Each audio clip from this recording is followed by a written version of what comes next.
नमस्कार, स्वागत है आप सभी का। भादो मास की कृष्ण पक्ष की एकादशी तिथि अजय एकादशी कहलाती है। इस दिन भगवान विष्णु और देवी लक्ष्मी की पूजा की जाती है।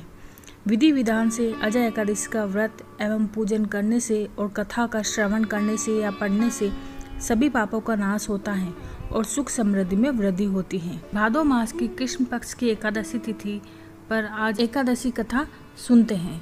पौराणिक कथा के अनुसार अयोध्या नगरी पर भगवान श्री राम के पूर्वज सूर्यवंशी सत्यवादी राजा हरिश्चंद्र का राज्य था। उनकी सत्यप्रियता, सत्यवादिता और सभी दिशाओं में फैली हुई थी। वो अपनी धर्मपरायणता, सत्यनिष्ठा के लिए सारे संसार में प्रसिद्ध थे। उनकी पत्नी का नाम तारामती और उनका दूसरा नाम भी सेव्या था। उसका नाम रोहिताश था। उनकी परीक्षा लेने की इच्छा से देवताओं ने एक योजना बनाई। एक रात्रि सत्यवादी राजा हरिश्चंद्र को स्वप्न आया कि उन्हें अपना सारा राज्य ऋषि विश्वामित्र को दान में किया है। अगले दिन ऋषि विश्वामित्र उनकी सभा में उपस्थित हो गए और उनसे कहा कि हे राजन, तुमने स्वप्न में अपना सारा राज्य मुझे दान कर दिया था। अब तुम इस राज्य को मुझे सौंप दो।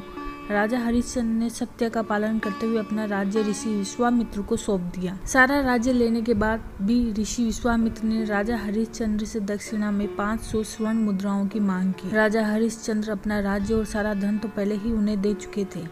अब उनके पास देने के लिए कुछ भी नहीं था। तो ऋषि विश्वामित्र को 500 स्वर्ण मुद्रा देने के लिए उन्होंने अपनी पत्नी तारामती और पुत्र रोहिताश और स्वयं को बेच दिया। राजा हरिश्चंद्र को एक चांडाल ने खरीदा।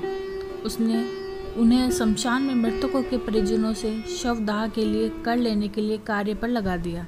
एक राजा से एक चांडाल के दास के रूप में जीवन जीना बहुत दुष्कर कार्य था, परंतु राजा हरिश्चंद्र बहुत ही सत्यनिष्ठ और दृढ़ संकल्प शक्ति वाले थे। उन्होंने परिस्थितियों से हार नहीं मानी और संघर्ष करते हुए बहुत समय बीत गया।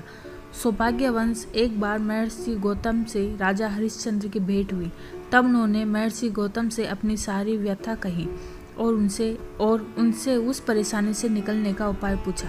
राजा हरिश्चंद्र की दुखद कहानी सुनकर महर्षि गौतम को बहुत दुख हुआ। तब उन्होंने हरिश्चंद्र को अजय एकादशी के व्रत का विधान बताया। राजा हरिश्चंद्र ने अजय एकादशी का व्रत करना आरंभ कर दिया। उधर राजा के पुत्र रोहिताश का सर्पदंश से मृत्यु हो गई। उसके दाह संस्कार के लिए रानी तारामती राजा हरिश्चंद्र के पास पहुंची तो राजा हरिश्चंद्र ने अपने कर्तव्य का पालन करते हुए अपनी पत्नी तारामती से मृतक पुत्र के शवदाह के लिए कर मांगा। तब तारामती ने अपनी साड़ी का पल्लू फाड़कर के रूप में राजा हरिश्चंद्र को दिया। ऐसे समय में भी राजा हरिश्चंद्र ने सत्य का मार्ग नहीं छोड़ा।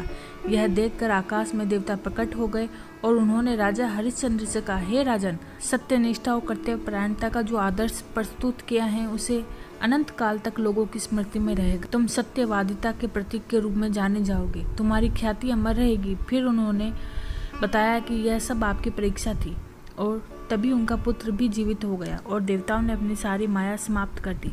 राजा हरिश्चंद्र को उनका राज्य वापस मिल गया। उसके बाद संसार के सभी सुख भोग कर उन्हें मरणोपरांत मोक्ष की प्राप्ति हुई।